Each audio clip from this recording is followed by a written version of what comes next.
Isang nakabibinging katahimikan ang bumalot sa marangyang krematoryo ng St. Michael's Medical Center. Ang tanging maririnig lamang ay ang mahinang ugong ng makinang pangkremasyon at ang mga pigil na hikbi ng mga taong nakasuot ng mamahaling itim na damit. Malamig ang hangin, may pinaghalong amoy ng mga puting bulaklak at antiseptiko. Sa gitna ng lahat isang makinang na puting kabaong ang dahan-dahang umuusad sa ibabaw ng metal na roller, palapit ng palapit sa nakabukas na pinto ng nagbabagang hurno. Ito ang huling sandali sa lupa ni Marco Alcantara, ang nag-iisang tagapagmana ng malawak na imperyo ng mga Alcantara. 29 na taong gulang, 3 araw na ang nakalipas nang matagpuan ang kanyang katawan sa Ilog Pasig. Isang aksidente, sabi ng mga pulis. Isang trahedya na yumanig sa mundo ng mga elitista. Sa unang hanay ng mga upuan, nakaupo si Don Ricardo Alcantara, ang patriarka ng pamilya. Ang kanyang mukha na karaniwang nagpapakita ng kapangyarihan at awtoridad ay lukot na lukot ngayon sa pighati. Nakatitig siya sa kabaong ng kanyang anak. Ang mga matay wala ng luha tuyot na sa 3 araw na pagdadalamhati, 5 metro na lang. 4, 3. Nagsimulang mag-init ang hangin sa paligid habang papalapit ang kabaong sa hurno. Ang mga kamag-anak ay lalong napahikbi. Ang direktor ng krematoryo si Ginoong Reyes ay nanatiling taimtim handa nang isagawa ang huling ritual. 2 metro, 1 metro. Nang biglang isang tinig ang pumunit sa sagradong katahimikan, isang tinig na hindi galing sa mga nagluluksa, isang tinig na puno ng desperasyon at pagmamadali. Sandali, buhay pa siya. Lahat ng ulo ay sabay-sabay na lumingon sa direksyon ng boses. Ang ugong ng makina ay tila biglang naging mas malakas sa biglaang pagtigil ng lahat. Sa isang sulok, malapit sa mga naiwang gamit panlinis, nakatayo ang isang babae. Siya si Lia.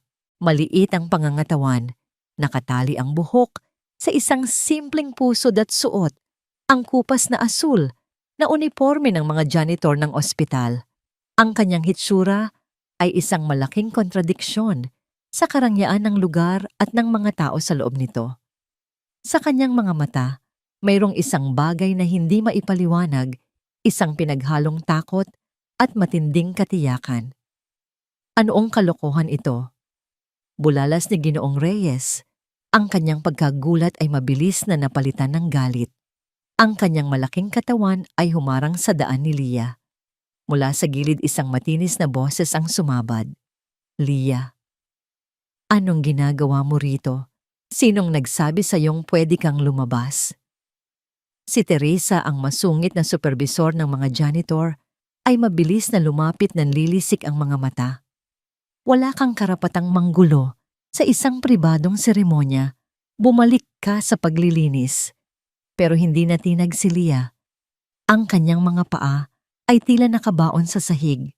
Ang kanyang mga mata ay nakapako sa puting kabaong. Kailangan niyo pong itigil yan. Sabi niya, nanginginig ang boses, ngunit buo ang determinasyon. Parang awa niyo na maniwala kayo sa akin, hindi pa siya patay. Isang mapanuyang tawa ang kumawala sa mga labi ni Ginoong Reyes. Nababaliw ka na ba? 3 araw na siyang nasa morgue. Kinumpirma na ng mga pinakamahuhusay na doktor ng ospital na ito. Sino ka para sabihin yan isa ka lang hamak na tagalinis? Ang salitang tagalinis ay tumama kay Lia na parang sampal. Naramdaman niya ang mga mapanuring tingin ng mga taong nakapaligid sa kanya.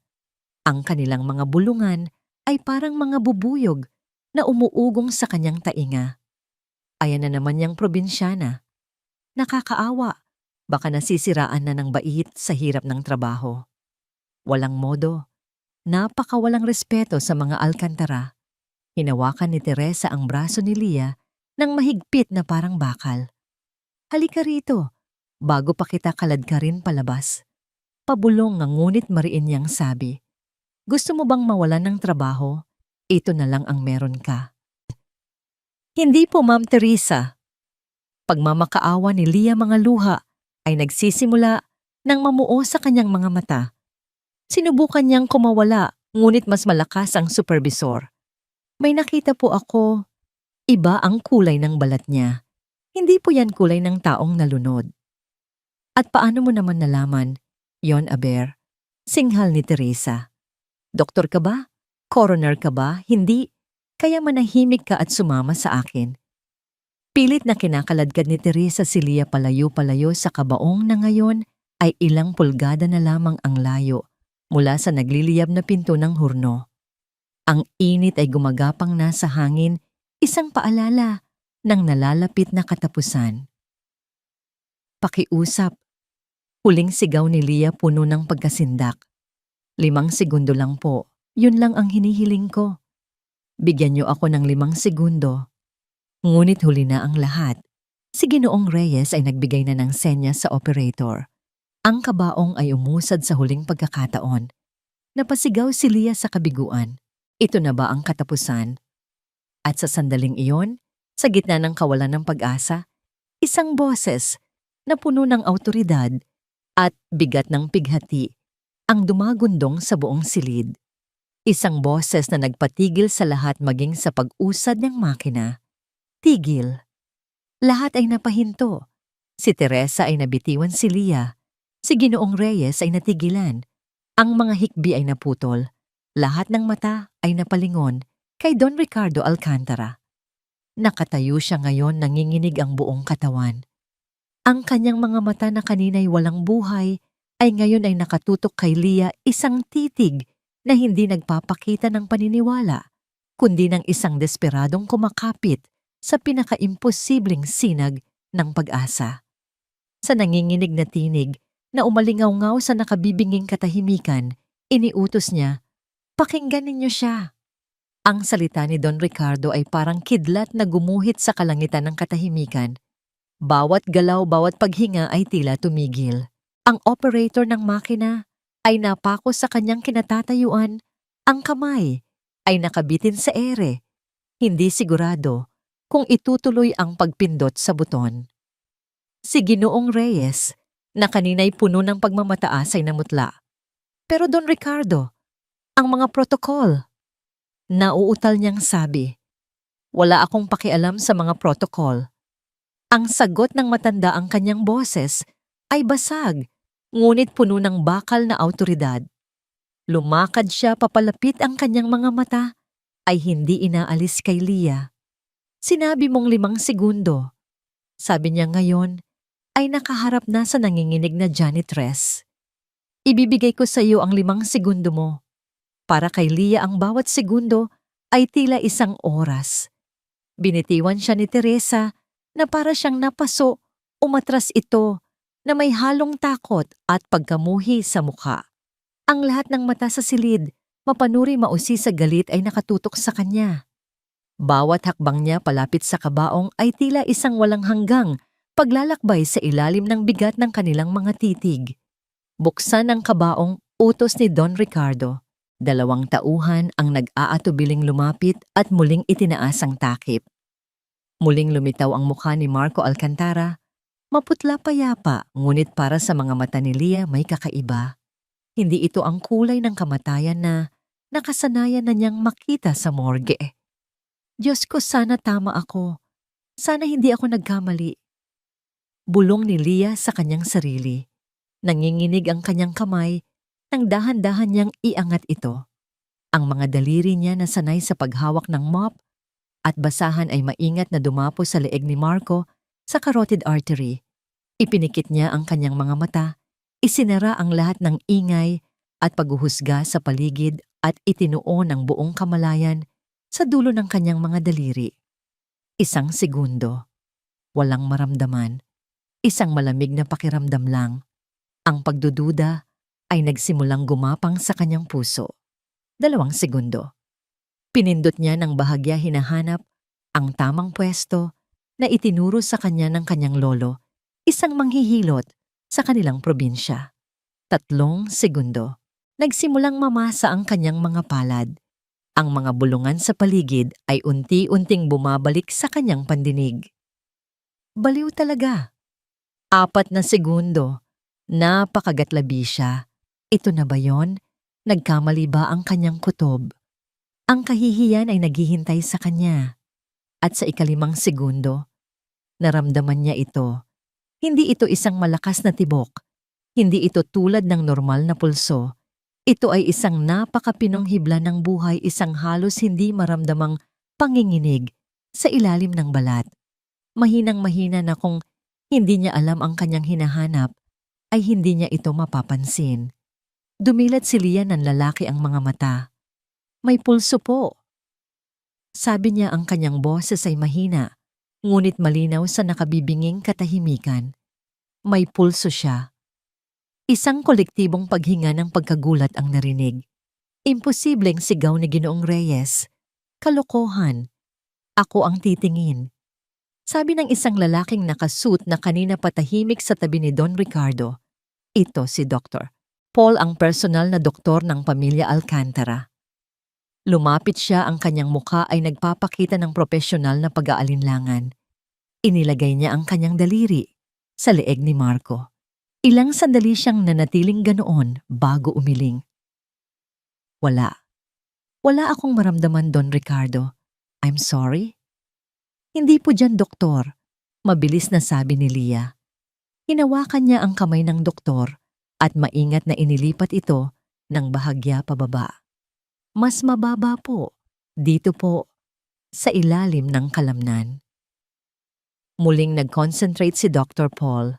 Ang kanyang mga kilay ay magkasalubong. 10 segundo ang lumipas, 20, at bigla nanlaki ang kanyang mga mata. Ang kanyang bibig ay bahagyang bumuka. Tumingin siya kay Leah, pagkatapos ay kay Don Ricardo. Meron nga bulong niya, hindi makapaniwala. Napakahina, pero Diyos ko, may tibok nga. Ang mga salitang iyon ay nagpasimula ng kaguluhan. Ano? Buhay siya. Paano nangyari yon? 3 araw siyang nasa morgue. Si Don Ricardo ay napahawak sa gilid ng kabaong, ang kanyang mga tuhod ay tila bibigay. Ang pag-asa, isang emosyon na akala niya'y tuluyan ng namatay, ay biglang bumalik na parang isang malakas na alon. Ang anak ko ay buhay. Kailangan siyang dalhin sa emergency room ngayon na. Sigaw ni Leah, ang kanyang boses ay puno na ngayon ng awtoridad. Tatawag ako ng ambulansya. Sabi ni Ginoong Reyes, nagkakanda-taranta. Wala nang oras, no? Sagot ni Leah.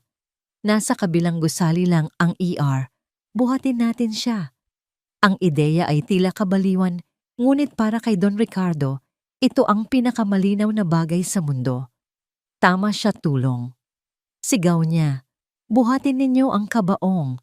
Si Dr. Paul, Ginoong Reyes at ilan pang kamag-anak na lalaki ay agad na kumilos. Binuhat nila ang mabigat na kabaong. Tumakbo tayo. Sigaw ni Don Ricardo. At nagsimula ang isang eksenang hinding-hindi malilimutan sa kasaysayan ng St. Michael's Medical Center. Isang grupo ng mga lalaking nakasuot ng mamahaling itim na barong at sutang tumatakbo sa mga pasilyo ng ospital. Buhat-buhat ang isang puting kabaong habang sinusundan ng isang babaeng nakauniporme ng janitor na sumisigaw ng mga direksyon. Ang mga tao sa pasilyo, mga pasyente, nurse, at iba pang bisita ay napapatigil na papanganga sa hindi kapanipaniwalang tanawin. Pagdating nila sa ER, sumalubong sa kanila ang mga naguguluhang nurse. Anong nangyayari dito? Hindi ba't get a gurney now? Sigaw ni Dr. Paul. Bumalik na ang kanyang pagiging doktor. This is Marco Alcantara. He is alive. Mabilis na inilipat si Marco mula sa kabaong patungo sa hospital bed. Dinala siya sa trauma bay, kung saan isang team ng mga doktor at nurse ang mabilis na kumilos. Get his vitals. I attach ang EK. His temp is 28 degrees, severe hypothermia. Heart rate at 20 BPM, halos flatline. BP is 60/40. Ang mga utos ay nagliliparan sa ere. Isinaksak ang mga tubo, ikinabit ang mga makina. Si Leah ay nakatayo lamang sa labas ng salamin. Nakatanaw sa loob, ang kanyang puso ay kumakabog ng mabilis. Naramdaman niya ang isang kamay sa kanyang balikat. Si Don Ricardo. Salamat, sabi ng matanda. Ang mga luha ay malayang dumadaloy ngayon sa kanyang mukha. Ano man ang mangyari, hinding-hindi ko malilimutan ang ginawa mo. Hindi nakasagot si Leah. Tanging pagtango lang ang kanyang nagawa. Ang kanyang lakas ay tila biglang naubos. Isang mahinang halos hindi marinig na tunog ang nagsimulang umalingaw-ngaw mula sa loob. Beep! Isang mahabang pagitan. Beep! Mahina ngunit tuloy-tuloy. Ang tibok ng pag-asa. Nakahinga ng maluwag si Leah. Ngunit ang kanyang kapayapaan ay hindi nagtagal. Isang malamig na boses ang bumasag sa kanyang likuran. Leah? Lumingon siya. Si Teresa, ang kanyang supervisor, ay nakatayo roon kasama ang isang babaeng hindi niya kilala na nakasuot ng corporate attire. Ang mukha ni Teresa ay matigas na parang bato. Pinapatawag ka ng administrasyon. Sabi ni Teresa, ang kanyang mga mata ay matalim na parang patalim. Kailangan nilang malaman kung sino ka ba talaga at kung paano mo nalaman ang isang bagay na kahit ang mga doktor ay hindi nakita. Biglang naramdaman ni Leah ang paglamig ng kanyang buong katawan, isang lamig na mas matindi pa kaysa sa morgue kung saan siya nagtatrabaho. Ang himala na kanyang nilikha ay maaaring siya ring maging dahilan ng kanyang pagbagsak. Ang kanyang nakaraan na pilit niyang tinatakasan ay malapit nang bumalik para sa kanya. Ang opisina ng hospital administrator ay malamig at tahimik, isang malaking kaibahan sa kaguluhan sa emergency room. Ang bawat hakbang ni Leah papasok sa silid ay parang may pabigat na nakatali sa kanyang mga paa. Ang sahig na gawa sa marmol ay makintab at walang bahid dungis sumasalamin sa kanyang kupas na sapatos, isang paalala kung saan siya nabibilang sa mundong ito. Sa likod ng isang malaking mahogany desk, nakaupo si Mrs. De Castro, isang babaeng nasa mga 50 na may matalim na tingin at buhok na laging nakapusod. Sa gilid nakatayong parang isang buwitre, si Teresa, ang kanyang mukha ay puno ng paghihiganti. Maupo ka, binibining.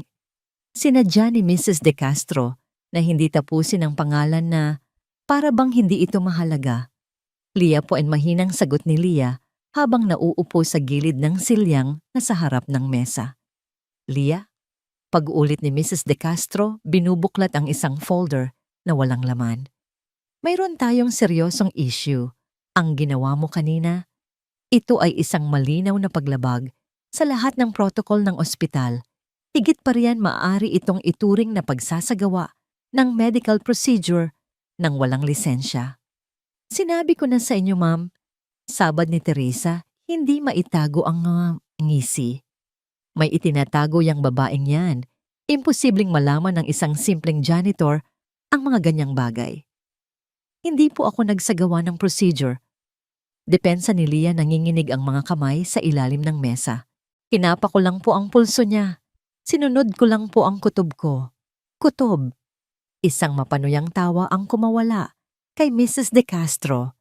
Ang St. Michael's ay hindi pinapatakbo ng kutob, binibini. Pinapatakbo ito ng agham ng mga lisensya at ng batas.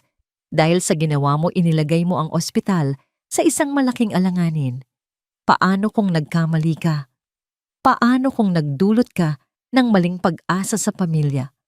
Alcantara. Hindi makasagot si Leah. Ang mga salita ay tila bumara sa kanyang lalamunan. Kailangan naming malaman ang lahat tungkol sa'yo. Pagpapatuloy ng administradora, ang kanyang mga mata ay tila tumatagos sa kaluluwa ni Leah. Saan ka ba talaga nanggaling? Anong pagsasanay ang mayroon ka para magkaroon ng ganitong kutob? Ang tanong ay parang isang susi na nagbukas ng isang pinto sa kanyang isipan, isang pinto na matagal na niyang pilit na isinasara. Biglang naglaho ang malamig na opisina. Ang amoy ng air freshener ay napalitan ng amoy ng mga pinakuluang dahon ng bayabas at sambong. Ang makintab na mesa ay naging isang lumang papag na kawayan. Bumalik siya sa kanilang maliit na bahay sa probinsya, 2 taon na ang nakalipas. Ang hangin ay sariwa, dala ang halimuyak ng mga bulaklak ng kalachuchi. Si Leah 23 taong gulang pa lamang noon ay masayang naghahalo ng mga dinikdik na halamang gamot. Ang kanyang lolo, isang kilalang manghihilot at herbalista sa kanilang baryo, ang nagturo sa kanya ng lahat ng kanyang nalalaman. Nasa mga daliri mo ang pakiramdam, apo. Laging paalala nito. Makinig ka sa sinasabi ng pulso, sa init ng balat, sa tibok ng buhay. At nakinig siya. Naging tanyag si Lia sa kanilang lugar. Ang kanyang mga kamay ay tila may mahika kayang magpakalma ng lagnat ng bata, magpabawas ng sakit ng rayuman ng matanda, at magbigay ginhawa sa mga pagod na katawan. Isang araw, isang itim at makintab na sasakyan ang huminto sa harap ng kanilang bahay. Bumaba si Mayor Sandoval, isang makapangyarihang politiko sa kanilang bayan, na ilang buwan nang iniinda ang matinding pananakit ng likod. Ikaw daw ang magaling dito, sabi ng mayor, may halong pagdududa sa boses. Subukan mo ngang gamutin ito. Ginamit ni Lia ang lahat ng kanyang natutunan. Maingat niyang hinilot ang likod ng mayor, hinanap ang mga ugat na naninigas. Pinainom niya ito ng salabat na may halong mga piling ugat. Pagkatapos ng isang oras, nakangiting tumayo ang mayor. Nawala ang sakit. Magaling ka nga, bulalas nito. Babalik ako bukas. Ngunit may isang bagay na hindi sinabi ang mayor. Mayroon siyang malubhang sakit sa bato na matagal na niyang itinatago, isang kondisyon na mahigpit na ipinagbabawal ang ilang uri ng masahe. Ayaw niyang malaman ito ng publiko dahil baka isipin nilang mahina siya. Kinabukasan, habang nasa kalagitnaan ng paghilot, biglang nanigas ang mayor. Namutla ito at bumula ang bibig bago ito nawalan ng malay sa sahig. Ang sumunod na nangyari ay isang bangungot. Dumating ang aroganteng anak ng mayor, si Enzo. Nang makita ang ama, hindi ito nagtanong. Agad itong sumigaw, itinuturo ang nanginginig na si Lia. Mangkukulam, anong ginawa mo sa tatay ko? Pinatay mo siya. Dinala ang mayor sa ospital. Buhay ito, ngunit malubha ang kalagayan. Kumalat ang balita na parang apoy. Si Lia, ang dating anghel ng kanilang baryo, ay biglang naging demonyo. Isang manggaganso, isang mamamatay tao. Sinubukan niyang ipaliwanag, ngunit walang naniwala. Ang kapangyarihan ng mga Sandoval ay mas malakas kaysa sa kanyang katotohanan. Nawala ang lahat sa kanya sa isang iglap. Sa takot at kahihiyan, nilisan niya ang kanyang bayan. Isang gabi, dala lamang ang ilang damit at ang basag niyang puso at tumungo sa Maynila, kung saan walang sino man ang nakakakilala sa kanya. Binibining Lia. Ang matigas na boses ni Mrs. De Castro ay nagpabalik sa kanya sa kasalukuyan. Siya ay namumutla, pinagpapawisan sa kabila ng malamig na aircon. Tatanungin kita ulit, ano ang tinatago mo? Ngunit bago pa makasagot si Lia, isang malakas na pagbukas ng pinto ang yumanig sa silid. Pumasok si Don Ricardo Alcantara, ang kanyang mukha ay puno ng galit na hindi pa nakikita ni Lia kailanman. Kasunod niya si Dr. Paul na mukhang hindi mapakali. Ano ang ibig sabihin nito, De Castro? Tanong ng matanda, ang bawat salita ay may bigat. Narinig ko mula kay Dr. Paul na tinatakot ninyo ang babaeng nagligtas sa buhay ng anak ko. Natigilan si Mrs. De Castro. Don Ricardo, sinusunod lang po namin ang protocol. Sigaw ni Don Ricardo, ang kanyang boses ay umalingaw-ngaw sa apat na sulok ng silid. Ang babaeng ito ang nagligtas sa anak ko habang ang mga lisensyadong doktor ninyo ay handa ng sunugin siya ng buhay. At ngayon sasabihin ninyo sa akin ang tungkol sa protocol. Namula si Mrs. De Castro. Maging si Teresa ay umatras, tila gustong magtago sa likod ng kurtina. Hindi ko alam kung sino siya o saan siya nanggaling. Pagpapatuloy ng matanda ngayon ay nakaturo kay Lia, pero nakita ko ang ginawa niya. At dahil doon, may utang na loob sa kanya ang pamilya Alcantara. At ang ospital na ito. Huminga siya ng malalim. Kaya ito ang mangyayari. Hindi ninyo siya tatanggalin sa trabaho. Sa katunayan, bibigyan ninyo siya ng promosyon. Mula ngayon siya ang magiging personal consultant para sa paggaling ng anak ko. Ituturing ninyo siyang bahagi ng medical team. Ako ang magbabayad sa sweldo niya, doblehin ninyo. Maliwanag ba? Ang katahimikan sa silid ay mas matindi pa kaysa kanina. Si Leah ay napanganga, hindi makapaniwala sa kanyang naririnig. Mula sa pagiging janitor, isang consultant. Pero Don Ricardo, wala siyang kredensyal. Pag-aatubiling sabi ni Mrs. De Castro, ang kredensyal niya ay ang buhay ng anak ko. Mariing sagot ni Don Ricardo, gawin mo ang sinabi ko, De Castro. O baka gusto mong bawiin ko ang lahat ng donasyon ng pamilya Alcantara sa ospital na ito simula ngayon. Ang banta ay malinaw. Ang St. Michael's ay hindi mabubuhay nang walang suporta ng mga Alcantara. Napalunok si Mrs. De Castro at tumango ng dahan-dahan. Masusunod po, Don Ricardo. Tumingin siya kay Leah, ang kanyang mga mata ay puno ng pagkatalo at pagkasuklam. Congratulations, Miss Leah! Welcome to the medical team! Si Leah ay parang nasa isang panaginip. Isang panaginip na hindi niya alam kung maganda o masama. Ang pag-angat sa posisyon ay nangangahulugan ng paglabas sa liwanag. At sa liwanag, mas madaling makita ang mga anino ng nakaraan. Kinagabihan dinala siya ni Dr. Paul sa ICU. Ito ang magiging trabaho mo ngayon, sabi ng doktor sa mas mabait na tono. Bantayan mo ang paggaling niya. Anumang obserbasyon mo, kahit gaano kaliit, sabihin mo sa akin. Tumangulang si Leah. Lumapit siya sa kama kung saan nakahiga si Marco. Napapalibutan ito ng mga makinang umuugong at mga IV drip. Ang kanyang muka ay payapa pa rin, ngunit ngayon may kulay na ito. Ang mga monitor ay nagpapakita ng isang mabagal, ngunit matatag na tibok ng puso. Tinitigan niya ang lalaking nagligtas sa kanya mula sa pagiging isang hamak na tagalinis, ngunit siya ring naglagay sa kanya sa panganib na muling harapin ang kanyang mga demonyo. Habang nakatitig siya, ang mga pilik mata ni Marco ay bahagyang gumalaw. Napahinto sa paghinga si Leah. Dahan-dahan napakabagal iminulat ni Marco ang kanyang mga mata. Malabo pa ang mga ito, naghahanap ng focus sa maliwanag na silid.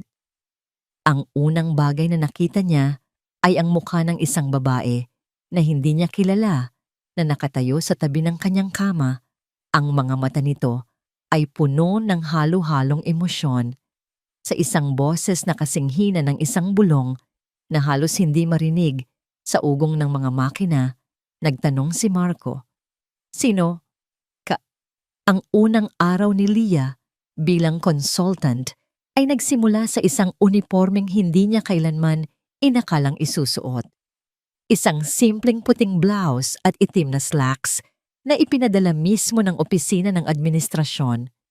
Malinis plansado at walang amoy ng chlorine. Sa kanyang kamay, hawak niya ang isang bagong ID card. Nakasulat dito, Leah, Consultant Integrative Medicine. Pakiramdam niya ay isa siyang impostor. Habang naglalakad siya sa mga pasilyo, ang mga dating kasamahan niyang janitor ay napapatigil, tinitingnan siya mula ulo hanggang paa na may halong pagtataka at inggit. Ang mga nurse at doktor naman na dati hindi man lang siya tinitingnan ay ngayon ay nagbibigay sa kanya ng isang mabilis na sulyap, isang sulyap na puno ng pagdududa at bahagyang paghamak.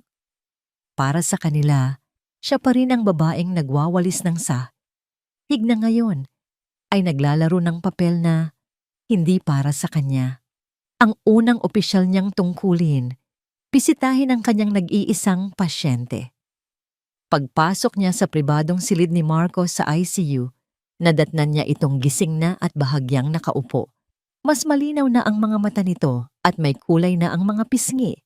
Naroon din si Dr. Paul, sinusuri ang chart. "Good morning, Leah." Bati ni Dr. Paul na may bagong tono ng respeto sa boses. "Mabutit narito ka na." Tumango si Leah at lumapit sa kama. Magandang umaga po, Sir Marco. Kamusta po ang pakiramdam ninyo? Tinitigan siya ni Marco, isang mahabang mapanuring titig. So ikaw nga, sabi nito sa mahinang boses, may bahid ng pagiging arogante na likas sa mga mayayaman. Ang janitor na nagsabing buhay pa ako. Lia po ang pangalan ko. Magalang niyang sagot. Salamat, sabi ni Marco. Ngunit ang salita ay tila walang bigat, isang formalidad lamang. Pero hindi ko pa rin maintindihan. Paano mo nalaman? May mga bagay po na hindi nakikita ng makina. Simpleng sagot ni Lia. Minsan po kailangan lang nating makiramdam. Isang nurse na nag-aayos ng IV drip ni Marco ang bahagyang umirap. Narinig ito ni Lia. Inilagay ni Lia ang kanyang mga daliri sa pulso ni Marco. Ang tibok ay mas malakas na ngayon. Ngunit may iba siyang naramdaman. Malamig po ang mga kamay ninyo. Puna niya. Sa kabila ng makapal na kumot at naka-heater ang silid. Normal lang yan sa isang hypothermia patient, sabi ng nurse. Umiling si Lia. Iba po ito. May nananatiling lamig sa loob ng katawan niya. Kailangan po nating painitin mula sa loob. Tumingin siya kay Dr. Paul. Doktor, kung papayag po kayo, maaari po ba siyang painumin ng mainit na salabat, yung puro at matapang na luya? Makakatulong po itong ibalik ang natural na init at daloy ng lakas sa kanyang katawan. Salabat pag-uulit ng nurse na may halong pang-iinsulto. Ginger tea, hindi ito isang probinsyanong bahay kubo. Nasa isa sa mga pinakamahusay na ospital sa bansa, ang pasyente. Ngunit si Dr. Paul, na naaalala pa ang himala sa krematoryo, ay nag-isip. Walang masama kung susubukan, sabi niya. Make it happen. Habang umiinom si Marco ng salabat, pumasok ang isang babae sa silid na hindi na kumatok. Siya ay matangkad balingkinitan at nakasuot ng isang eleganteng puting bestida na nagkakahalaga marahil ng isang taong sahod ni Lia. Ang kanyang mahabang buhok ay perpektong nakaayos at ang hangin ay biglang napuno ng amoy ng mamahaling pabango. Bawat galaw niya ay nagpapakita ng kumpiyansa at ng karapatang mapabilang sa lugar na yon. Baby. Malambing niyang sabi dumiretso sa kama ni Marco at hinalikan ito sa labi. Hindi man lang pinapansin ang presensya ni Lia at Dr. Paul. Oh Marco, I was so worried, hindi ako nakatulog. Ito si Angelica, ang fiancé ni Marco Alcantara. Angelica, sabi ni Marco bahagyang ngumiti. I'm okay. Noon lamang napansin ni Angelica si Lia na tahimik na nakatayo sa gilid. Tiningnan niya ito mula ulo hanggang paa. Ang kanyang perpektong kilay ay bahagyang tumaas. At sino naman ito? Tanong niya, ang kanyang tono ay para sa isang kasambahay. Si Lia, sabi ni Marco. She's the one. Ang nagligtas sa akin. Ang mga mata ni Angelica ay nanlaki sa pagkukunwaring gulat bago ito napalitan ng isang mapanuyang ngiti. Oh, ikaw pala yung janitor. Ang paraan ng pagbigkas niya sa salitang janitor ay puno ng pangmamaliit. Narinig ko nga ang kwento. Napakaswerte mo naman. How quaint. Naramdaman ni Lia ang pag-init ng kanyang mga pisngi. Isa na siyang consultant ngayon, sabi ni Dr. Paul. Consultant E. Tumawa si Angelica ng mahina. For what mop and bucket techniques, Marco baby, don't tell me. You're actually believing this hocus pocus. This is St. Michael's for heaven's sake. Hindi isang albularyo sa kanto. Tumingin siya ng diretso kay Lia. Look miss, ano man ang pangalan mo, nagpapasalamat kami sa swerte mo, pero hanggang doon na lang yon.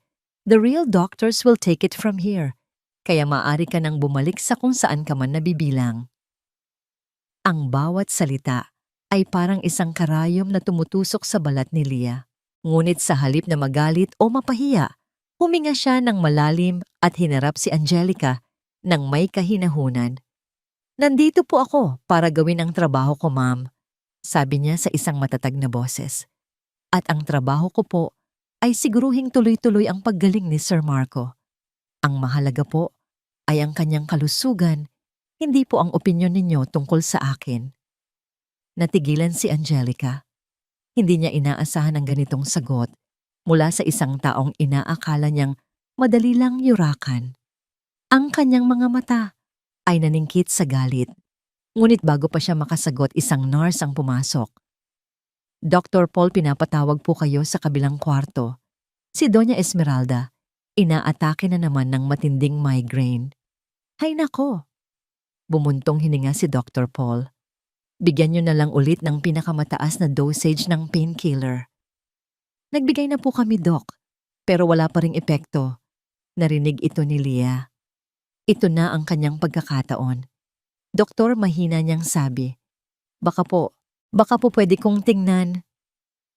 Tumingin si Dr. Paul sa kanya pagkatapos ay isa nag-aapoy na mga mata ni Angelica at pabalik sa kanya.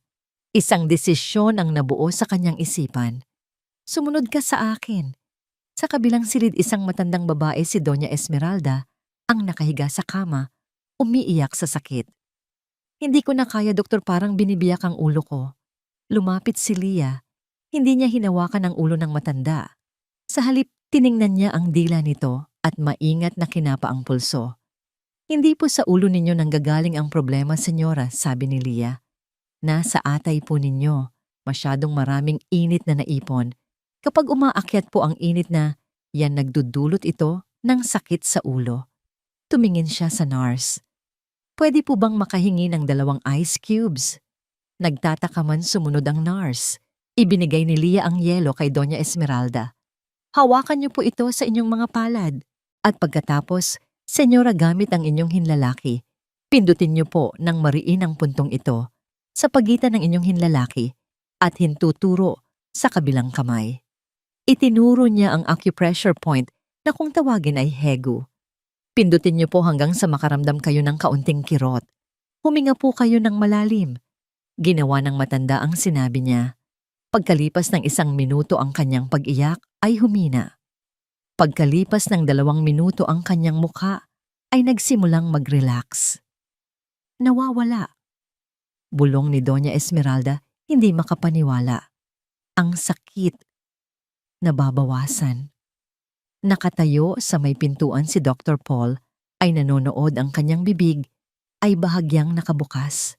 Ang isang sakit na ilang taon ng pinahihirapan, ang isa sa pinakamayaman nilang pasyente na hindi kayang lunasan ng modernong gamot ay nabawasan sa loob lamang ng ilang minuto gamit ang 2 pirasong yelo at pagpindot sa kamay. Tumingin siya kay Leah na ngayon ay kalmadong nagpapaliwanag sa matanda tungkol sa mga pagkaing dapat iwasan. Wala na ang pagdududa sa mga mata ni Dr. Paul. Napalitan ito ng isang bagay na mas malalim, paghanga. Paano? Bulong niya sa sarili habang nakatitig sa babaeng janitor na naging consultant. Paano mo ginawa yon? Ang balita tungkol sa himalang pagginhawa ni Doña Esmeralda ay kumalat sa buong St. Michael's na mas mabilis pa sa impeksyon. Bigla ang probinsyanang janitor ay hindi na lang isang katatawanan. Siya ay naging isang misteryo, isang paksa ng mga bulungan sa nursing station at sa cafeteria ng mga doktor. May mga humanga ngunit mas marami ang lalong nagduda. Para kay Angelica, ang balitang ito ay hindi himala. Ito ay isang deklarasyon ng giyera. Hindi niya matanggap na ang isang babaeng walang pinag-aralan at galing sa putikan ay nakakakuha ng atensyon, hindi lang ng mga doktor, kundi pati na rin ni Marco. She's a charlatan, a snake oil salesman. Bulalas ni Angelica isang hapon habang binibisita si Marco na ngayon ay nakakalakad na sa loob ng kanyang silid. Gumamit lang siya ng ilang parlor tricks at naniwala na ang lahat. It's absurd. Ngunit si Marco ay hindi na kasing dismissive tulad ng dati. It worked, Angelica. Mahinahon niyang sabi. Whatever she did, it worked. At ang salabat, it does make me feel better, warmer. Ang bawat papuri ni Marco kay Leah ay parang langis na ibinubuhos sa apoy ng galit ni Angelica. Nakikita niya kung paano nagbabago ang tingin ni Marco kay Leah Mula sa pagiging isang kakaibang nilalang ito, ay nagiging isang taong may halong respeto at interes. Hindi niya ito papayagan.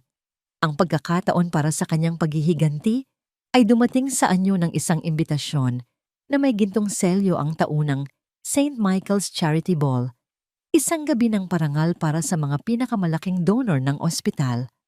Ang pamilya Alcantara, bilang pangunahing benefactor, ang laging bida sa gabing iyon. Don Ricardo insists you come. Sabi ni Dr. Paul kay Leah isang umaga, iniabot ang imbitasyon. Nais niyang personal kang pasalamatan sa harap ng lahat. Panic sees Leah. Ako po sa isang party na ganun, doktor. Hindi po ako nababagay doon.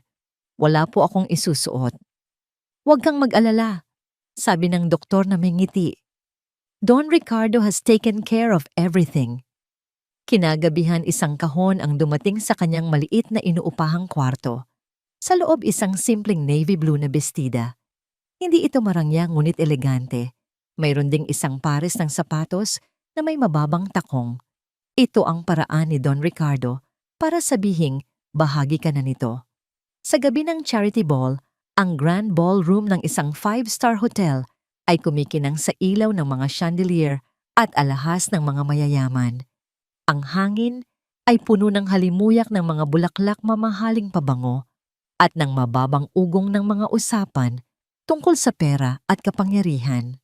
Pumasok si Leah at pakiramdam niya ay isa siyang maya na naligaw sa pugad ng mga agila. Ang lahat ay nakatingin sa kanya. Ang mga bulungan ay nagsimula. Look, it's her, the faith healer. Akala ko ba janitor yan? She looks plain. I don't see what the big deal is. Nakita niya ang pamilya Alcantara sa presidential table. Si Don Ricardo ay tumayo at ngumiti sa kanya. Ngunit si Angelica, na nakaupo sa tabi ni Marco, ay parang isang reyna ng yelo, nakasuot ng isang nagniningning na pulang gown. Ang kanyang mga mata ay nangangako ng kapahamakan. Sa buong gabi, sinikap ni Leah na manatili sa isang sulok. Ngunit iginiit ni Don Ricardo na ipakilala siya sa ilang mahahalagang panauhin. Habang abala ang matanda, naiwan siya ng mag-isa. Malapit sa isang buffet table, hawak ang isang baso ng tubig. Ito ang sandaling hinihintay ni Angelica. Dahan-dahan itong lumapit ang kanyang mga pulang stiletto, ay walang ingay na lumalapat sa makapal na karpet. Sa kanyang kamay, hawak niya ang isang baso ng red wine. Enjoying the party, consultant. Sabi niya ang kanyang boses ay matamis, ngunit puno ng lason. Ma'am Angelica, magalang na sagot ni Leah. Alam mo, pagpapatuloy ni Angelica lumilibot sa kanya na parang isang pating. Hindi ko maintindihan kung ano ang nakikita sa iyo ni na Don Ricardo at Marco. Isa kang malaking kahihiyan, isang dumi sa isang malinis na mantel. Nandito lang po ako dahil sa imbitasyon ni Don Ricardo. Depensa ni Leah. Oh, I know. Ngumisi si Angelica. At nandito ako para siguraduhing malalaman mo kung saan ka talaga lulugar. Sa isang mabilis, ngunit sinadyang galaw na dulas si Angelica at ibinuhos ang laman ng kanyang baso, isang madilim pulang alak sa buong harap ng navy blue na bestida ni Leah. Oops, my goodness, I'm so clumsy. Malakas na sabi ni Angelica, sapat na para makuha ang atensyon ng lahat sa paligid. Isang malaking pulang mantsa ngayon ang bumakat sa damit ni Leah na para siyang nasugatan. Ang mga tao ay napatingin. Ang ilan ay nagulat, ang iba ay nagpipigil ng tawa. Tingnan mo ang ginawa mo. Patuloy ni Angelica ngayon ay umaarting biktima. Sinira mo ang gabi ko. I can't believe this. Siguro hindi ka sanay sa mga ganitong lugar, kaya hindi ka marunong umiwas. Humigpit ang hawak ni Leah sa kanyang baso. Ang kahihiyan ay parang isang alon na gustong lumunod sa kanya. Gusto niyang tumakbo, magtago at umiyak. Ngunit pagkatapos ay nakita niya ang mapanuyang ngiti sa mga labi ni Angelica at isang bagay ang nagbago sa loob niya. Sawa na siyang laging tinatapakan. Huminga siya nang malalim pinakalma ang kanyang sarili. Itinaas niya ang kanyang baba at tiningnan si Angelica. ng diretso sa mata. Ayos lang po, Ma'am Angelica, sabi ni Leah sa isang boses na kalmado, ngunit may bigat. Ang mantsa po sa damit na tatanggal, madaling labhan. Pero ang mantsa po sa pagkatao, mas mahirap po iyang linisin. Ang ballroom ay biglang tumahimik. Ang mga salita ni Leah simple, ngunit matalas, ay tumama sa lahat na parang sampal. Namula ang mukha ni Angelica sa galit. How dare you? Leah! Isang boses ang tumawag mula sa likuran nila. Si Marco. Mabilis itong lumapit, ang kanyang mukha ay nag-aalala. Nakita niya ang mantsa sa damit ni Leah at ang galit sa mukha ng kanyang fiancé. Agad niyang naintindihan ang nangyari. Angelica, what did you do? Tanong niya, ang kanyang boses ay malamig. It was an accident, baby. Siya ang bumangga sa akin. Pagdadahilan ni Angelica, ngunit hindi pinansin ni Marco ang kanyang mga salita. Tumingin siya kay Leah. Are you okay? Tumango lang si Leah, pinipigilan ang mga luhang nagbabadyang tumulo. Kinuha ni Marco ang isang puting panyo mula sa kanyang bulsa at maingat na sinubukang punasan ang mantsa sa damit ni Leah, isang kilos na puno ng pag-aalaga na hindi nakaligtas sa paningin ng lahat. Pagkatapos, hinubad niya ang kanyang mamahaling suit jacket at ipinatong ito sa mga balikat ni Leah. Halika, sabi niya.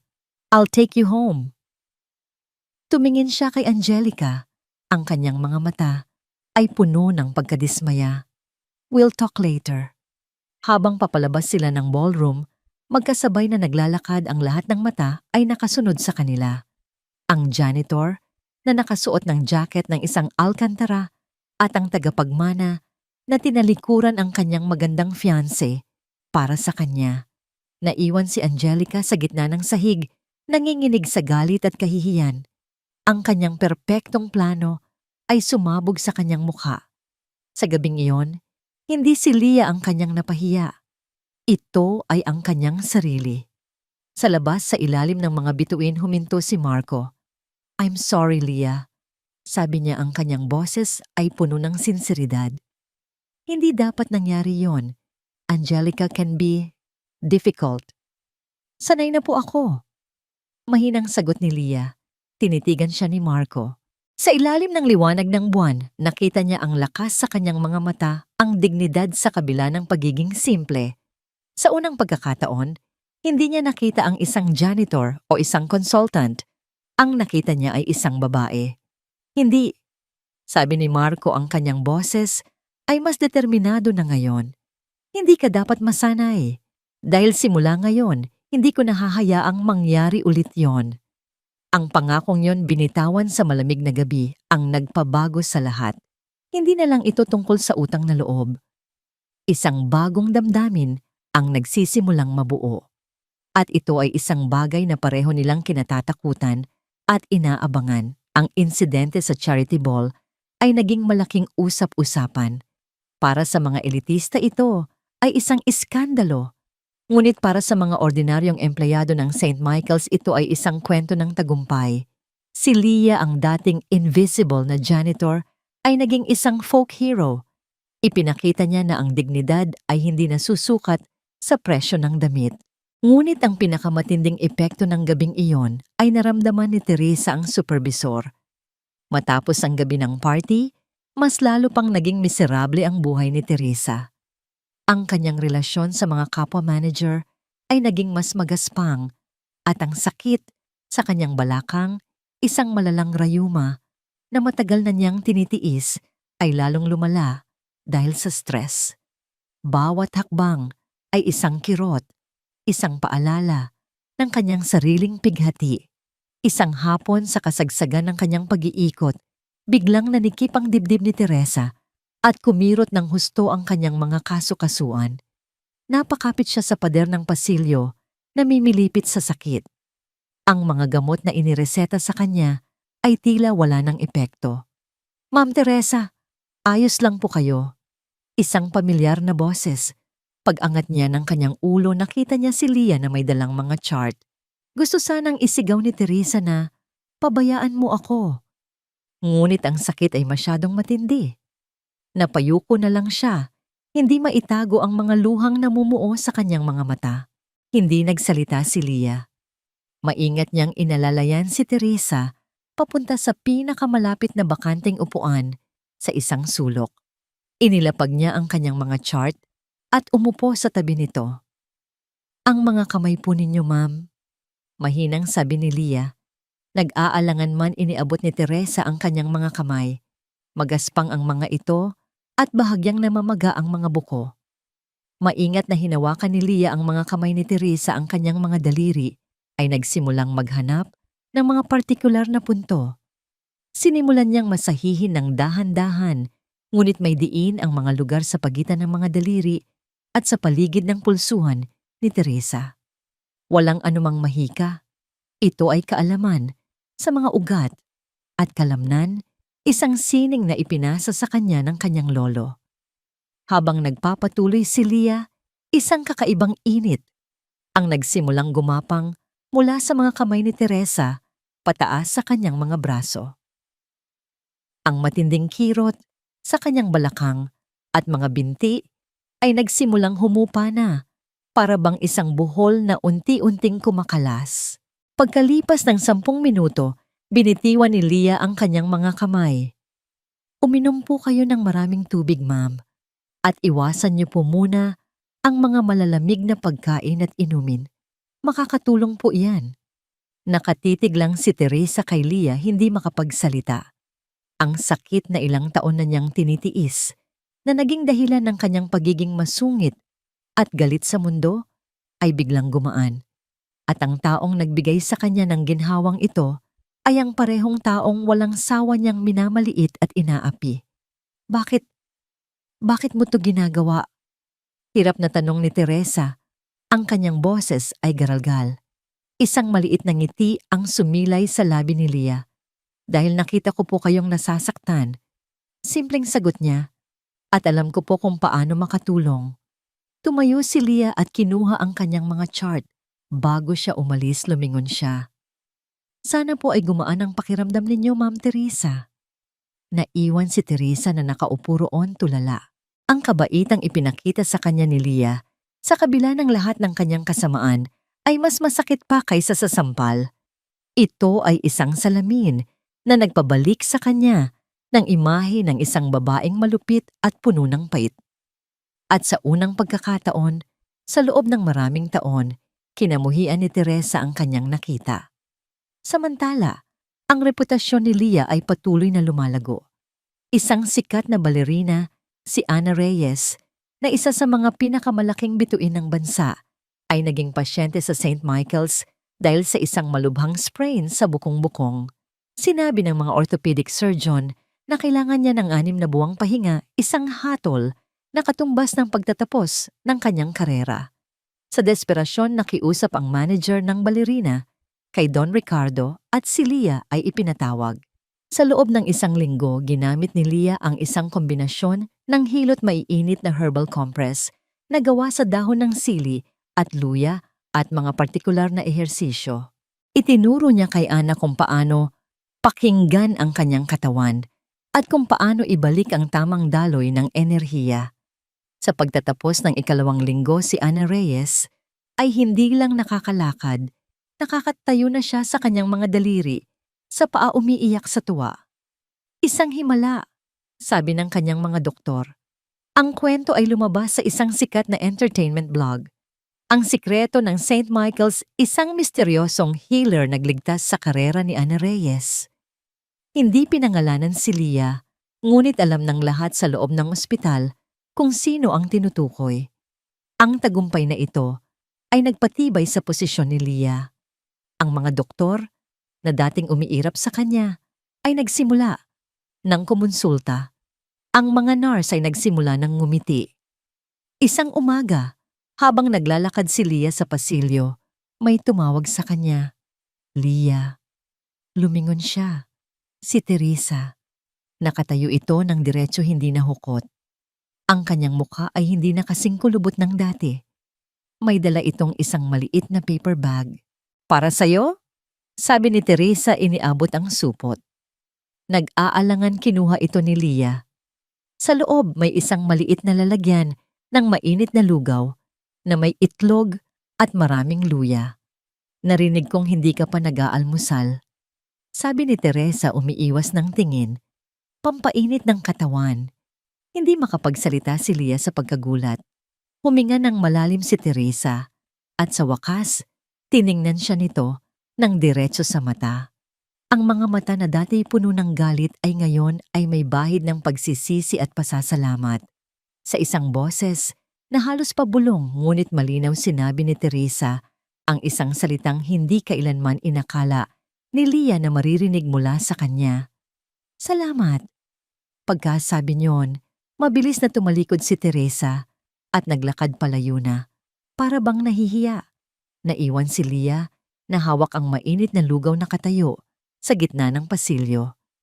Isang maliit na ngiti ang sumilay sa kanyang mga labi. Alam niyang ang paghilom ay hindi lamang para sa katawan.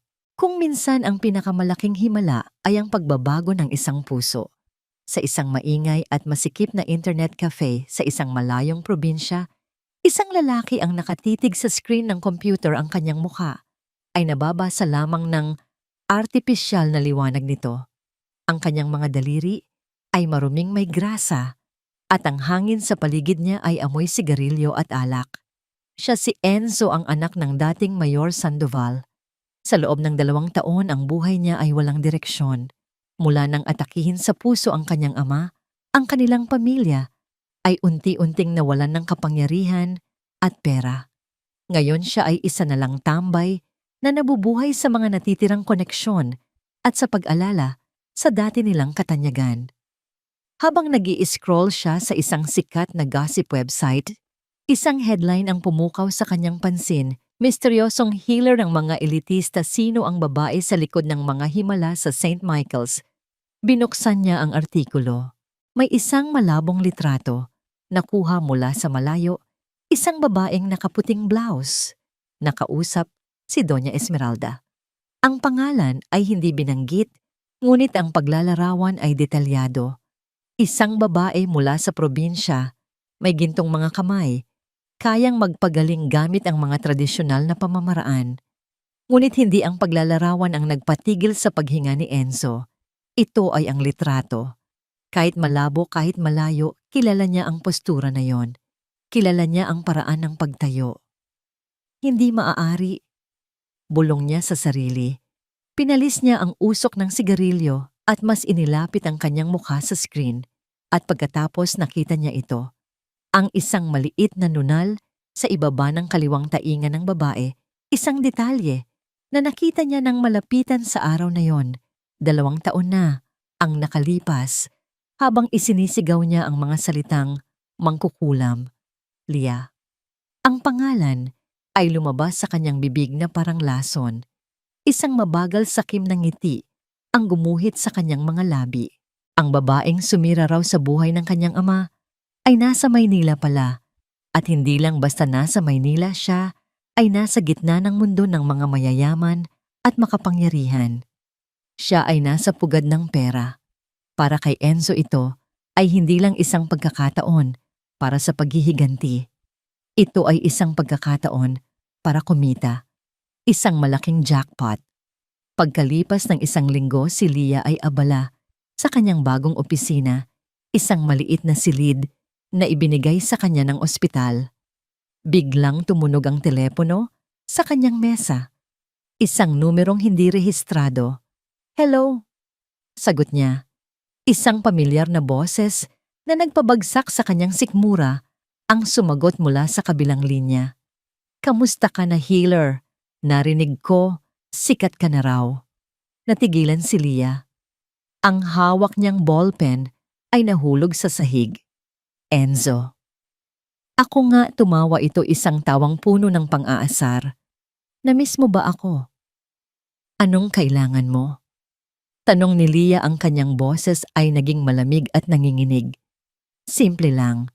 Alam ko kung nasaan ka. Alam ko kung ano ang ginagawa mo. At alam ko na kung malalaman ng mga bago mong amo ang mga Alcantara na isa kang takas na manggagamot. Na muntik nang pumatay sa isang mayor. Baka hindi nila magustuhan yon. Hindi totoo yan at alam mo yan. Mariing sagot ni Leah. Walang pakialam ang mga tao sa katotohanan, Leah. Ang mahalaga ay ang kwento. At ako, napakagaling kong gumawa ng kwento. Isang kwento na sisira sa lahat ng pinaghirapan mo. Ano ang gusto mo? Pag-ulit ni Leah alam na ang kasunutan. 5 milyong piso, sabi ni Enzo direkta. Bayad para sa aking katahimikan. Isipin mo na lang maliit na halaga yan kumpara sa bago mong buhay. Ibibigay ko sa iyo ang detalye kung saan mo ibibigay. May 1 linggo ka para mag-isip. Click! Ibinaba na niya ang telepono. Naiwan si Leah na nakatayo, ang kanyang puso ay dumadagundong. Ang bangungot na akala niya'y tuluyan na niyang naiwan ay nagbalik. 5 milyon! Saan siya kukuha ng ganoong kalaking pera? At kahit na magkaroon siya, alam niyang hindi titigil si Enzo. Sa mga sumunod na araw, si Leah ay hindi mapakali. Ang kanyang mga ngiti ay pilit at ang kanyang mga kamay na laging kalmado kapag nanggagamot ay ngayon ay bahagyang nanginginig. Napansin ito ni Marco. May problema ba, Leah, sa mo? Tanong nito isang hapon habang tinutulungan niya ito sa mga ehersisyo. You seem distracted. Wala po, sir. Pagod lang po siguro. Pagsisinungaling niya. Ayaw niyang idamay ang mga alkantara sa kanyang magulong nakaraan. Ito ay problema niya at dapat niyang solusyonan ng mag-isa. Ngunit si Enzo ay hindi marunong maghintay. Isang hapon, habang si Leah ay papalabas ng ospital, hinarang siya nito sa isang eskinita, malapit sa parking lot. Mukhang hindi ka seryoso sa alok ko, sabi ni Enzo, itinulak siya ng bahagya sa pader. Ayaw mo bang magbayad? Wala akong ganoong pera, Enzo. Tigilan mo na ako. Pagmamakaawa ni Leah. Kung walang pera, baka may iba kang pwedeng ibayad. Sabi nito, ang kanyang mga mata ay tinitingnan siya ng may kahalayan. Huwag kang lalapit. Sigaw ni Leah handang manlaban. Sa hindi kalayuan sa loob ng kanyang kotse si Angelica ay nagmamasid.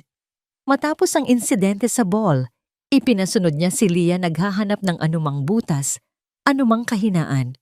At ngayon, heto na. Isang magaspang na lalaki mula sa probinsya at isang sikretong pag-uusap. Perpekto. Hindi niya naririnig ang pinag-uusapan nila, ngunit nakikita niya ang takot sa mukha ni Leah at ang pagbabanta sa kilos ni Enzo. Kinuha niya ang kanyang telepono at pasimpleng kinuhanan sila ng litrato. Nang gabing iyon, lumapit si Angelica kay Enzo. Hindi sa eskinita, kundi sa lobby ng isang mamahaling hotel. Ikaw si Enzo Sandoval, hindi ba? Tanong ni Angelica, ang kanyang boses ay malamig at makapangyarihan. Nagulat si Enzo. Paano mo nalaman ng I know everything? Putol ni Angelica. Alam ko ang ginagawa mo kay Leah, pero may mas maganda akong alok kaysa sa pera niya.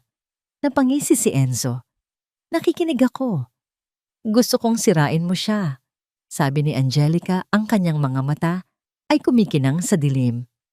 Hindi lang basta takutin. Sirain mo siya ng tuluyan. Ikalat mo ang kwento niya sa media. Gawin mo siyang isang most wanted criminal. I will give you access to the biggest tabloids at babayaran kita. 10 milyon. Dobleng-doble sa hinihingi mo sa kanya. Nanlaki ang mga mata ni Enzo. At ang kailangan mo lang gawin, dagdag ni Angelica, inilapag ang isang folder sa mesa, ay basahin ang script na ito. Puno ng mga kasinungalingan siyempre, pero mas kapanipaniwala. Isang diabolikong nangiti ang gumuhit sa mga labi ni Angelica. Ang panaginip ni Leah ay malapit nang matapos, at si Angelica mismo ang magiging dahilan ng kanyang pinakamalalang bangungot. Ang pag-atake ay dumating na parang isang biglaang bagyo sa isang tahimik na araw. Hindi ito sa telebisyon o sa broadsheet. Nagsimula ito sa lugar kung saan pinakamabilis kumalat ang lason sa internet. Isang umaga, isang artikulo mula sa isang kilalang-kilalang tabloid blog, ang Pinoy Expose ang biglang nag-trending. Ang headline na nakasulat sa malalaki at pulang letra ay sumisigaw, pekeng healer ng mga Alcantara, mangkukulam na may kasong pagpatay sa probinsya nagpapanggap na eksperto sa Maynila. Sa ilalim ng headline naroon ang isang malinaw na litrato ni Leah kuha mula sa kanyang ID sa ospital. Katabi nito ang litratong kuha ni Angelica, isang malabong imahe ni Leah. Nakausap si Enzo sa eskinita na pinalabas na isang lihim na transaksyon. Ang artikulo ay isang obra maestra ng kasinungalingan na hinabi mula sa mga kalahating katotohanan na ibinigay ni Enzo at pinalamutian ng mga malisyosong imbento ni Angelica. Kilalanin si Leah, ang babaeng sinasabing may gintong mga kamay, ngunit sa likod ng kanyang maamong muka ay isang madilim na sikreto. 2 taon na ang nakalipas sa bayan ng San Mateo si Leah, isang kilalang mangkukulam, ang naging dahilan ng halos pagkamatay ni Mayor Sandoval matapos itong isailalim sa isang mapanganib na ritual. Ang kwento ay nagpatuloy detalyado at puno ng mga pekeng testimonya mula sa mga residente ng San Mateo. Sinasabi nito na tumakas si Leah matapos isampa ang kasong attempted murder. Ipininta nito ang kanyang pagdating sa Maynila bilang isang kalkuladong plano para makahanap ng bagong mabibiktima. Ang pagliligtas niya kay Marco Alcantara, isa raw swerte o baka isang uri ng itim na mahika. Sa loob lamang ng 1 oras ang artikulo ay mayroon ng libu-libong shares. Ang comment section ay isang impyerno ng paghuhusga. Sabi ko na nga ba, walang ganyang himala. Kawawang mga Alcantara na loko sila. Dapat, yang ipakulong pera lang ang habol niyan. Kaya pala mukhang probinsyana, takas pala. Sa St. Michael's ang epekto ay agaran. Ang mga telepono ay walang tigil sa pagtunog. Ang mga empleyado ay nagbubulungan sa bawat sulok, hawak ang kanilang mga cellphone, ipinapakita ang artikulo sa isa't isa. Ang mga pasyenteng humahanga kay Leah ay biglang napuno ng pagdududa. Nasa opisina si Leah nang marinig niya ang mga bulungan sa labas. Pumasok si Dr. Paul, ang kanyang mukha ay seryoso at walang emosyon. Hindi siya nagsalita. Iniabot lang niya ang kanyang tablet kung saan nakabukas ang artikulo. Habang binabasa ni Leah ang bawat salita, ang kulay ay unti-unting nawawala sa kanyang mukha. Ang bawat pangungusap ay isang suntok sa kanyang sikmura. Ang kanyang nakaraan na binaluktot at ginawang isang halimaw ay nakatitig pabalik sa kanya mula sa screen. Hindi totoo yan. Bulong niya, nanginginig ang kanyang mga kamay. Pinalabas nilang ako ang masama. Leah, sabi ni Dr. Paul, ang kanyang boses ay mababa. Pinapatawag ka ng board, ngayon na. Ang board meeting ay mas masahol pa kaysa sa unang interogasyon niya. Lahat ng miyembro ng board ay naroon kasama si Mrs. De Castro na ang mga mata ay nag-aapoy sa tagumpay. So it's true, sabi ng isang miyembro ng board. Iwinawasiwas ang isang printout ng artikulo. May tinatago ka nga, isang kriminal na nagtatago sa ilalim ng aming bubong. Hindi po ako kriminal. Sigaw ni Leah, ang kanyang pagtitimpi ay tuluyan nang nawala. Inosente po ako. Isang bitag po ang nangyari. Isang bitag, tumawa si Mrs. De Castro. O baka naman ang pagiging malapit mo sa mga Alcantara, ang isang bitag. Isang paraan para makapang-extort. Ang mga akusasyon ay sunod-sunod, bawat isa ay mas masakit kaysa sa nauna. Walang sino man ang nakikinig sa kanyang mga paliwanag. Siya ay nahatulan na bago pa man magsimula ang paglilitis. Dahil sa iskandalong ito, sabi ng chairman ng board, ang reputasyon ng St. Michael's ay nasa panganib. Effective immediately, you are suspended pending a full investigation at huwag kang lalapit sa pamilya Alcantara. Is that clear? Lumabas si Leah sa silid na parang isang kaluluwang nawawala. Ang mga tingin ng mga taong nadadaanan niya ay puno ng pag-uusig. Ang kanyang mga pangarap na muli niyang binuo ay gumuho sa pangalawang pagkakataon. Nakarating siya sa lobby, hindi alam kung saan pupunta. Gusto niyang tumakbo ngunit wala na siyang mapagtataguan. Ang buong mundo ay tila nakatingin sa kanya humuhusga. At pagkatapos nakita niya si Marco. Pababa ito mula sa elevator kasama ang kanyang ama na si Don Ricardo. Ang kanilang mga mukha ay seryoso. Nakita na nila. Alam na nila. Ito na ang katapusan.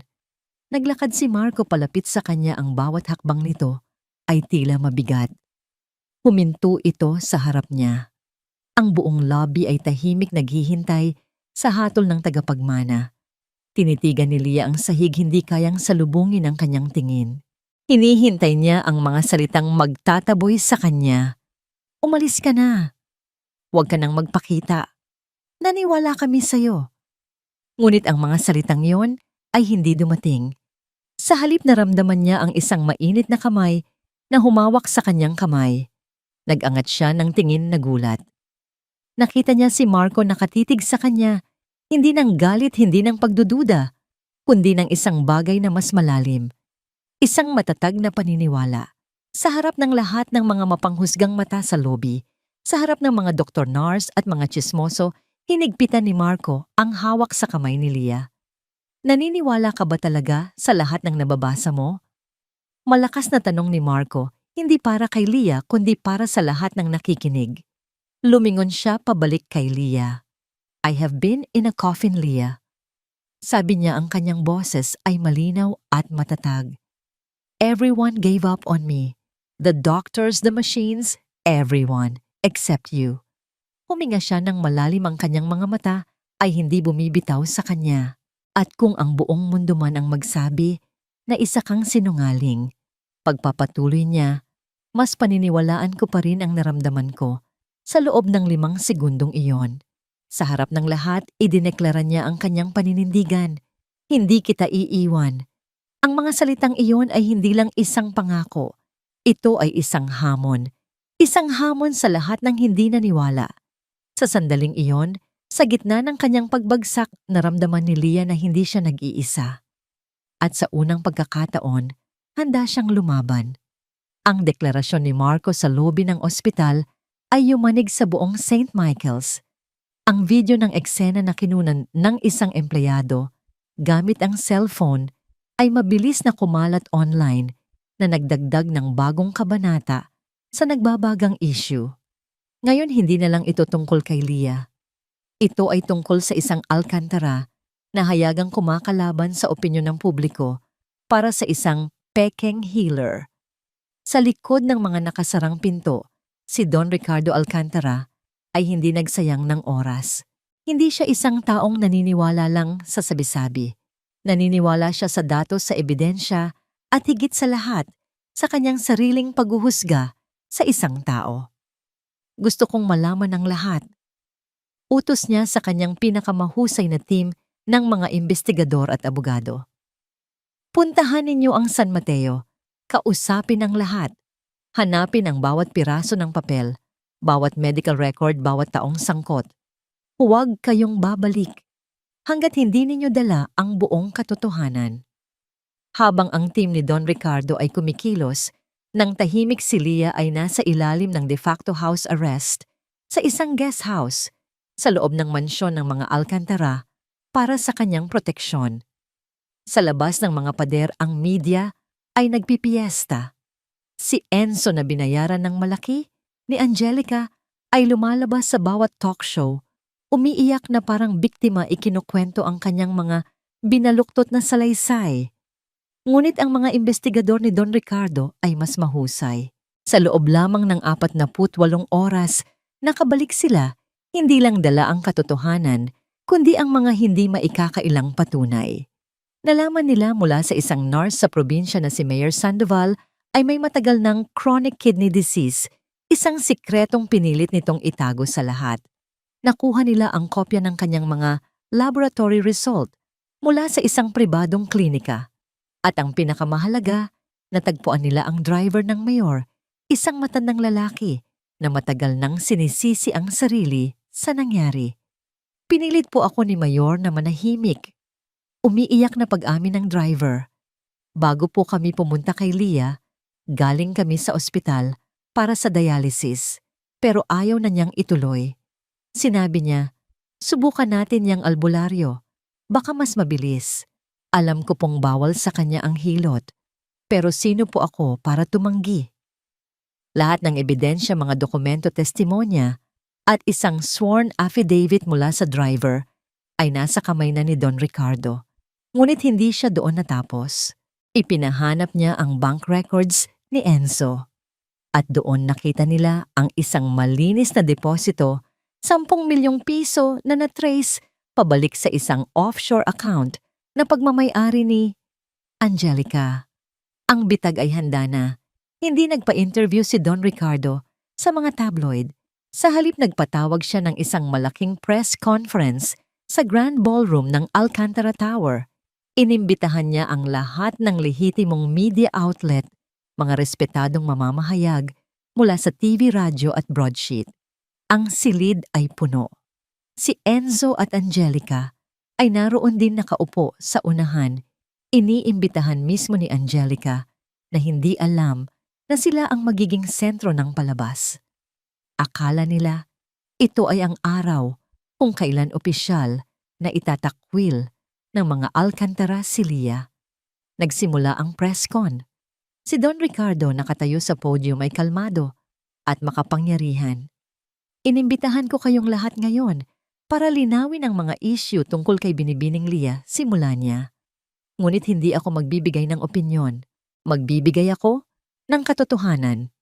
Isa-isang ipinakita sa malaking screen ang mga ebidensya.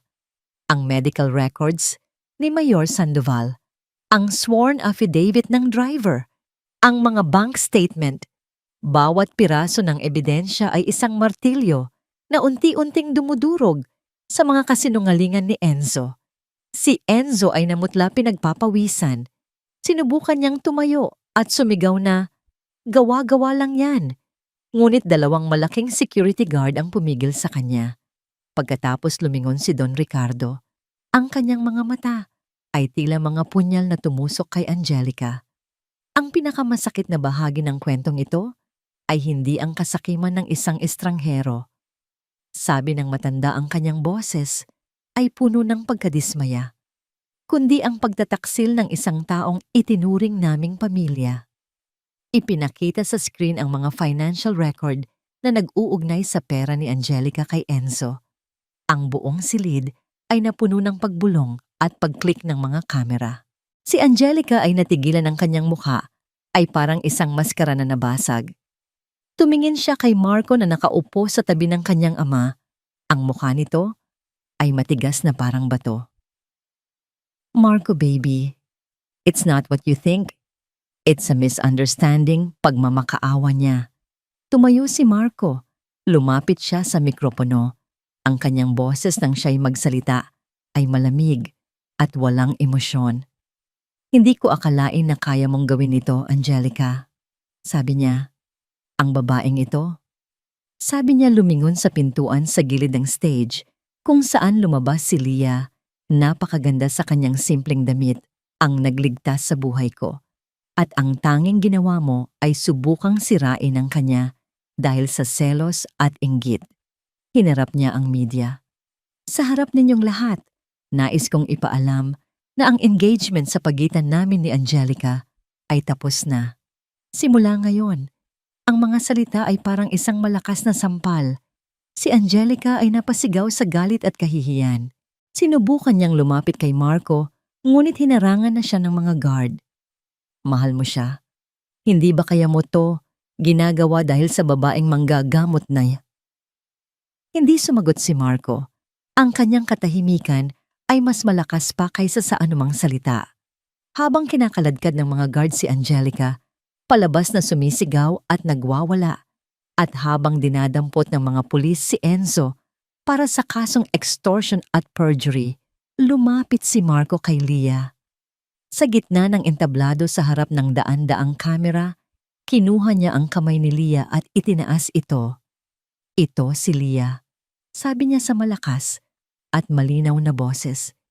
"Hindi siya isang mangkukulam o isang kriminal. Isa siyang bayani. At utang ko sa kanya ang aking buhay." Ang buong silid ay napuno ng liwanag mula sa flash ng mga kamera. Sa sandaling iyon ang lahat ng kasinungalingan ay natunaw. Ang lahat ng paghuhusga ay nawala. Ang tanging natira ay ang katotohanan nagniningning at hindi matitinag. Nakatayo roon, hawak ang kamay ni Marco. Naramdaman ni Leah ang mga luha na dumadaloy sa kanyang pisngi. Ngunit sa pagkakataong ito, hindi ito mga luha ng pighati o takot. Ito ay mga luha ng tagumpay. Ang kanyang pangalan ay nalinis na. Ang kanyang dignidad ay naibalik. Sa labas isang tawag ang dumating sa cellphone ni Don Ricardo. Ito ay mula sa isang konseho ng mga herbalista at tradisyonal na manggagamot mula sa probinsya ni Leah. Don Ricardo, sabi ng boses sa kabilang linya. Napanood namin ang lahat. Nais naming mag-issue ng isang formal na paghingi ng tawad kay Binibining Leah at nais naming imbitahan siya pabalik bilang isang honorary master healer. Isa siyang karangalan sa aming lahat. Ang hustisya ay hindi lang dumating. Ito ay dumating ng buong buo. Lumipas ang 6 na buwan. Ang iskandalo ay matagal nang humupa, napalitan ng isang kwento ng inspirasyon na naging alamat sa buong bansa. Hindi na kilala si Leah bilang Peking Healer, kundi bilang The Alcantara Healer, isang simbolo ng pag-asa at ng lakas na matatagpuan sa mga hindi inaasahang lugar. Ang St. Michael's Medical Center bilang pagkilala sa kanilang pagkakamali at bilang pagpupugay sa bagong direksyon ng medisina ay nagbukas ng isang bagong pakpak sa kanilang gusali. Ito ay makabago na papalibutan ng salamin at luntiang mga halaman at may malaking nakasulat sa harapan, The Alcantara Wing for Integrative Medicine. Sa loob ang amoy ay hindi na purong antiseptiko. Mayroon itong pinaghalong amoy ng peppermint lavender at sariwang luya. Ang mga tradisyonal na pamamaraan ng paggagamot ay isinasanib sa modernong siyensya. At sa pinakasentro ng lahat sa opisina ng direktor, nakaupo si Leah. Hindi na siya consultant, siya na ang direktor. Sa ilalim ng kanyang pamumuno ang wing ay naging isa sa mga pinakaabalang departamento ng ospital, dinadayo ng mga pasyente mula sa iba't ibang antas ng buhay. Ang kanyang kanang kamay at head administrator, walang iba kundi si Teresa. Ang dating masungit na supervisor ay isa na ngayong masayahin at napaka-epesyenteng manager na buong pusong naniniwala sa misyon ng kanilang departamento. Ang kanilang relasyon ay naging isang matibay na pagkakaibigan na binuo mula sa respeto at pangalawang pagkakataon. Director Leah, sabi ni Teresa, isang umaga, pumasok sa opisina na may dalang isang tasa ng salabat. Puno na po ang schedule ninyo hanggang sa susunod na buwan at may imbitasyon po kayo para magsalita sa isang international conference sa Singapore. Ngumiti si Leah. Pakisabi, pag-iisipan ko. Salamat, Ate Tess. Ate Tess, ang tawag na yon ang nagpapangiti kay Teresa sa tuwing maririnig niya ito. Ngunit ang pinakamalaking pagbabago sa buhay ni Leah ay hindi matatagpuan sa loob ng ospital. Ito ay matatagpuan sa katahimikan ng gabi, sa hardin ng mansyon ng mga Alcantara, kung saan madalas silang maglakad ni Marco. Ang kanilang relasyon ay namulaklak ng natural at walang pagmamadali. Matapos ang press conference, naging magkaibigan sila magkasama sa paghilom, si Marco mula sa kanyang pisikal na trauma at si Leah mula sa kanyang emosyonal na mga sugat. Ang pagkakaibigang yon ay unti-unting lumalim at naging isang pag-ibig na tahimik matatag at nauunawaan ng isa't isa nang hindi na kailangan pang magsalita. Isang gabi, habang nakaupo sila sa isang bench na nakatanaw sa kumikinang na mga ilaw ng syudad, hinawakan ni Marco ang kamay ni Leah.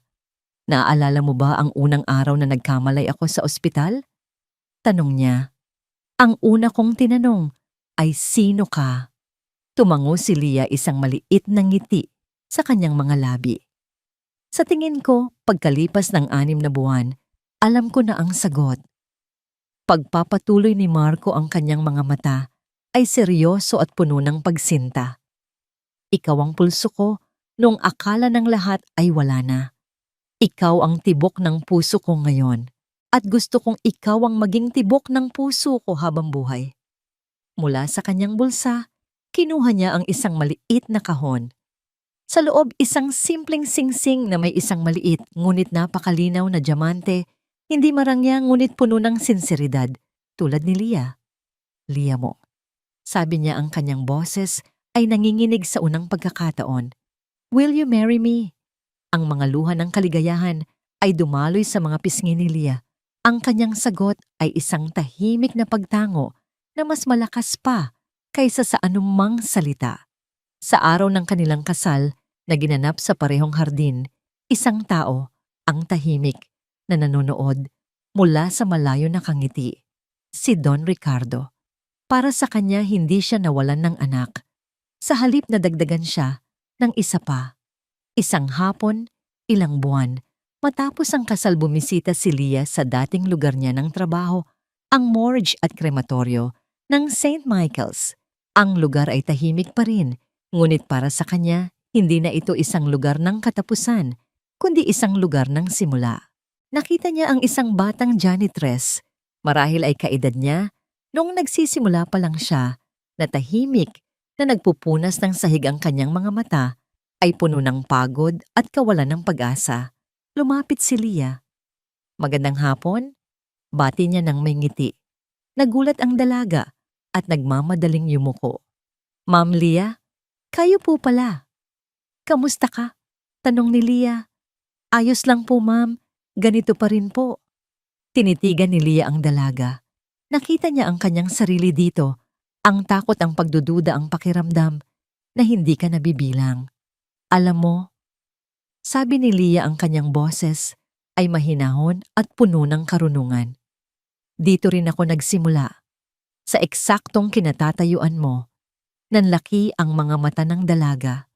Huwag mong isipin na hanggang dito ka na lang. Pagpapatuloy ni Leah. Ang bawat isa sa atin ay may kakayahang gumawa ng himala. Minsan, ang kailangan mo lang ay ang lakas ng loob na sumigaw kapag ang lahat ay nananahimik. Ang tapang na maniwala kapag ang lahat ay nagdududa. Ay hinawakan niya ang balikat ng dalaga. At ang pinakamahalaga, huwag mong kalimutan na kahit sa pinakamadilim na lugar, kailangan lang ng 5 segundo ng pag-asa para magbago ang lahat. Umalis si Leah na iwan ng dalaga na nakatitig sa kanya. Ang mga mata nito ay hindi na puno ng pagod, kundi ng isang bagong kislap, isang kislap ng posibilidad. Habang naglalakad siya pabalik sa kanyang bagong mundo, sa ilalim ng mainit na sikat ng araw, naramdaman ni Leah ang isang ganap na kapayapaan. Ang kanyang paglalakbay ay kumpleto na. Mula sa anino ng kahihiyan, lumabas siya sa liwanag ng tagumpay. Natagpuan niya hindi lang ang kanyang karera, ang kanyang dangal, at ang kanyang pag-ibig. Natagpuan niya ang kanyang sarili. Ang kwento ni Leah ay hindi nagtapos sa pagpapakasal sa isang prinsipe. Nagsimula ito sa isang bagong kabanata kung saan siya, ang dating janitor, ang naging reyna ng kanyang sariling kaharian. Isang kaharian na binuo hindi sa dugo o yaman, kundi sa tapang kabaitan at sa hindi natitinag na paniniwala na ang bawat buhay ay mahalaga at ang bawat tibok ng puso ay isang himala na naghihintay na marinig.